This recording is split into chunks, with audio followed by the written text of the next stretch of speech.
to round out the field. Burglary of a habitation, you're on probation for, looks like since July of 23. Would that be about right? It's all about the same time? Yeah. Sentenced to 10 years in prison, probated for 10 years in each of these cases. Is that right? So you're looking at up to 10 years in prison if you don't do well. Well, there's a first amended motion filed in each of these cases, and it's alleged that you failed to report to the probation office in August of 24, failed to immediately report your change of address to the probation office, provided a urine sample in July of 24 that had methamphetamine and amphetamines and other drugs in your system, failed to provide verification of performing community service hours, failed to make restitution payments, and failed to pay court assessed fees. Also, it looks like in March of this year, it states you committed the offense of illegal possession of a controlled substance. Is that a case filed in the parish of Calcasieu in Louisiana? Is that a pending case? Yes, Your Honor, I believe it. And then failed to remain in Jefferson County by being in Calcasieu Parish in Louisiana without permission, and then illegally possessing methamphetamines, according to Calcasieu Parish. There's 10 different violations here. Only takes one to get revoked and for me to assess the punishment. All right, what are we going to do on this case while she's just kind of sitting around? And I know she wants to move on with her life. What are we going to do, Mr. Turk? Do we need a hearing on this? Or? We may, Judge, just because I think there might be some mitigation on this one that she wants to present. She has given me letters. Always plead true, and then mitigation is part of what is the disposition issue. Part of it, I want to make sure she understands what the risks of pleading true are. When we're having conversations in the back, you understand that if it's up to the court, if I find any of these allegations true, then, and that's just by what we call a preponderance of the evidence, I'm playing the scales of justice, 50% and a fraction more true. If that's all it takes, then your probations could be revoked and you can be sentenced up to 10 years on each of these cases. And that's 40 years in prison.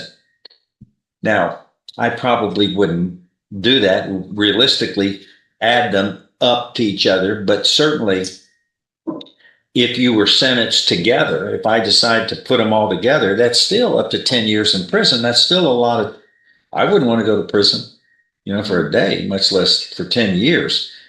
But you can't commit crimes or violate your probation. That's important. 93% of the people on probation are successful. 93%. And I want 100%. But sometimes folks like you end up making mistakes if you did, and we've got to fix them. And that's what we do here. Now, the question is, what do you want to do? Are you going to plead true to these, or do you want a hearing on this? And that's between you and your lawyer to talk about. Have you had some time to talk to Mr. Turk? He's a nice man. Yeah. But are you ready to decide what you're going to do, or do you need a little more time to think? No, sir, I'm ready, and I would like to speak. You're going to be heard. I'm going to listen to you. I'm going to listen to everything everybody says. And this is a nice man. He's representing the state. He's a prosecutor. And Mr. Turk, your defense attorney, and you. And then there's the probation officer. And everybody's going to get heard. And then I get to make the decision. You don't get a jury trial. It's up to me. So what do you want to do? And when do you want to do it? That's all I want to know today. And I wrote you a letter. If you did? I have to chance to do it to you. Oh, was it a nice letter? It's a nice letter. Okay. Well, I like nice letters. But you're going to get, you can even read it to me if you want. Yes. That's your business. All right. You've had a chance to think of this. This was filed back on September 30th. So that's not a long time at all. these are new. So do you waive, you have 30 days at least, I give you, to prepare for this, or do you want to move forward today? You would? All right. Does Mr. Turk, on behalf of the defendant, does the defendant waive formal readings of these first amended motions to revoke probation in these cases? Cause numbers 23 CR 341, 23 CR 342, 23 CR 343, and finally 23 CR 360. Can we proceed in summary? We may, Judge. And does the defendant waive all additional time period she may have under the law to proceed? And we can proceed today. Yes, sir. All right. In summary, ma'am, and raise your right hand, Lydia. Are you Lydia Christine Stafford? Yes, sir. Okay. Do you promise that any statements that you make during this hearing shall be the truth, the whole truth, and nothing but the truth, so help you God? All right, lower your hand. In summary, these motions similarly state that on July 31st, 2023, in this court, the Criminal District Court of Jefferson County, Texas, you were convicted of burglaries of a habitation in each case, second-degree felonies. You were sentenced to 10 years in prison. That was suspended, and you were placed on regular probation for 10 years in each of these cases. Is all of that true and correct? Yes, sir.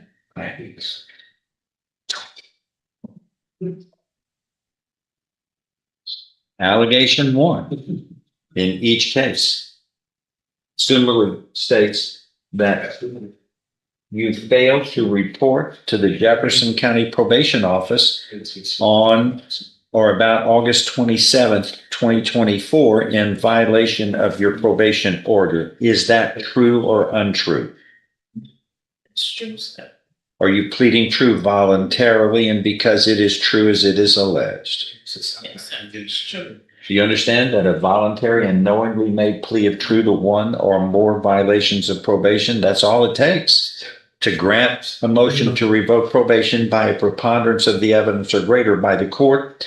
Your probation can be revoked and you can be sentenced to no less than 2 nor more than 10 years confinement in prison on each of these cases. Knowing that, do you insist on pleading true today? Yes, sir. I find you are pleading true voluntarily, and you understand and appreciate the consequences of pleading true. Now, I understand the probation office is represented here, and on behalf of the probation officer, she failed to report on that day. Did she abscond after August? Yes, she never reported. So she hasn't reported in over a year, Yeah, the last office visit was July 30th of 2024. and she's been AWOL, as it were, Yes. away without leave. She had failed to report since August of 2024, so that's over a year. Yes. If that's important. You have to touch base. You have to keep communicating with the probation officer. Hold on, you're going to get to, or else you're not really on probation. You're on your own probation. And that's not something you're supposed to do. You're under my supervision. I can't supervise you if you're gone, All right. So that one is true and correct, right? Yeah, that's really good. All right. And you're going to get a chance to speak here. Then we're going to go to allegation 4 in each of these cases. And this alleges that on July 30th of 2024, which may have been a bad sign. That was the last time you had reported, huh? July 24th. On that day, July 30th, 2024, you provided a urine sample, I guess, to the probation office, and it was tested scientifically and showed that you had methamphetamine, amphetamine, ecstasy and marijuana in your system, which is a violation of your probation order. Is all of that true and correct? Yes, sir. And are you pleading true to that voluntarily, knowingly, intelligently, and because it is true? Yes or no? Yes, sir. Okay. Again, the same thing applies. You have to understand that a knowing and voluntary plea of truth to any violation of probation, that is enough to grant the motion to revoke probation. Your probation can be revoked and you can be sentenced to no less than 2 nor more than 10 years confinement in prison. So understanding that, as we had told you before in the other violation, knowing that, do you insist on pleading true to this allegation nonetheless? I find you are pleading true voluntarily. You understand and appreciate the consequences of pleading true.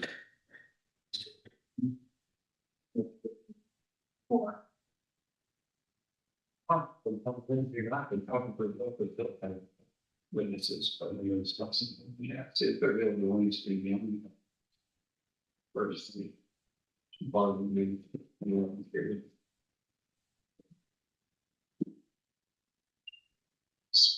Me, it's tomorrow. That's why I have a home Saturday and I'm like. Thank you. You don't know me stuff. You lose it, think we for the outfits. Thanks for fun. Yeah, the webs was both, then this has got certain. Yeah, and Jay Mark up by that, and it says she just knows for coming from the other work. Now I'm 50 minutes. Look at that, both things then. They haven't seen me go up there yet. I'm postcard.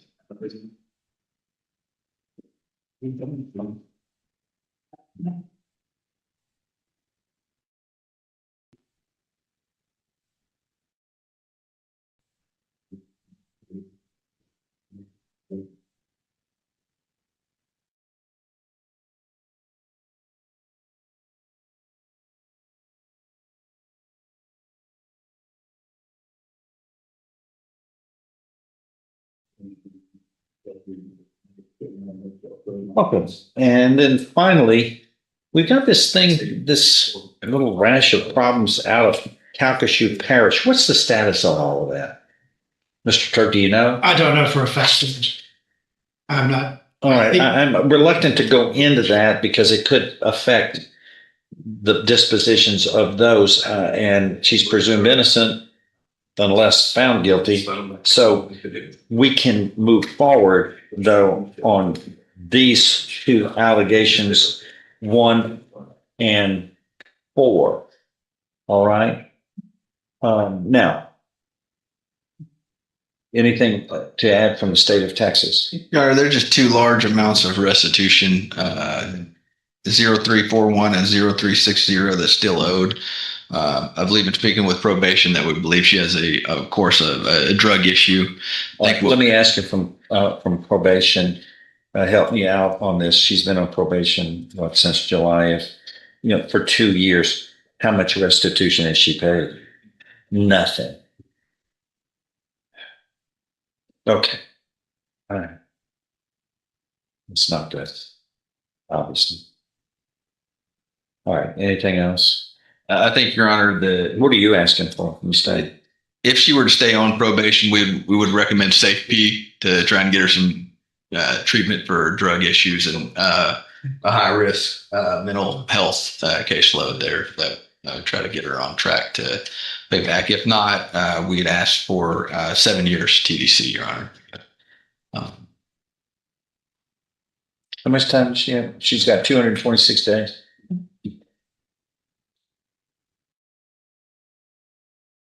Probation. What do you think? Is there any? I mean, if you don't show up, we can't help you. The August appointment of last year was supposed to be so we can meet to get her signed up for safety special needs. So I'm still wanting to do that for her to get treatment, and then afterwards, the high medium risk caseload. So she was placed on probation in July. Okay. She never reported after that. After that last appointment, she didn't report back. She did. No, she, We were trying to okay. get- I placed her on probation on July 31st of 2023. Right. So when did she report? She was reporting at that. point. Okay, She- for a year, Mhm, for she about a had, year. yes, but previously she had, once she was placed on probation, she had to do 180 days up front. So afterwards, that after she was released from the county jail, then she was reporting. She was reporting up until July 30th of 24. After that last appointment, she did. And the total amount of restitution that's owed in all of these 4 cases?